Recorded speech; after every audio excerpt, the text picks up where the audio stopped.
Hello viewers, কেমন আছেন? আজকের ভিডিওতে আমরা কথা বলবো বিয়ের আগে কেন ফাইন্যান্সিয়াল প্ল্যানিং করা খুবই জরুরি এবং কিভাবে আপনি একটা শক্তিশালী আর্থিক প্ল্যান তৈরি করতে পারেন। যদি আপনি বিয়ে করতে যাচ্ছেন বা ভবিষ্যতে করতে চান তাহলে ভিডিওটি শেষ পর্যন্ত দেখুন। বিয়ে মানে শুধু দুইজন মানুষের মিলন নয়, বরং অর্থনৈতিক দিক থেকেও নতুন একটা দিক শুরু।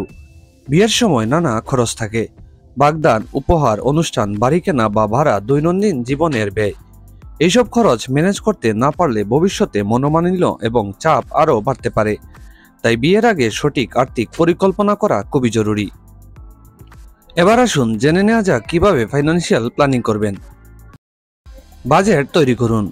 বিয়ের সমস্ত খরচের একটা তালিকা তৈরি করুন। সঞ্চয়ের লক্ষ্য নির্ধারণ করুন। বিয়ের আগ পর্যন্ত কত টাকা জমাবেন সেটা ঠিক করুন।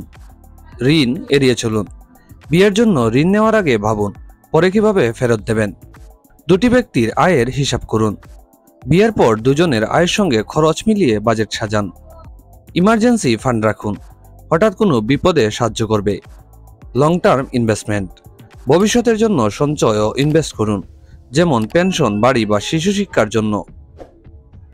এছাড়াও কিছু সাধারণ ভুল এবং এগুলো কিভাবে এড়াবেন।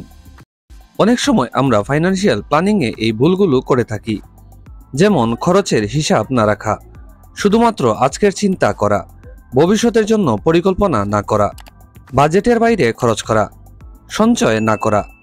এগুলো এড়িয়ে চলুন আর পরিকল্পনা মাফিক চলুন।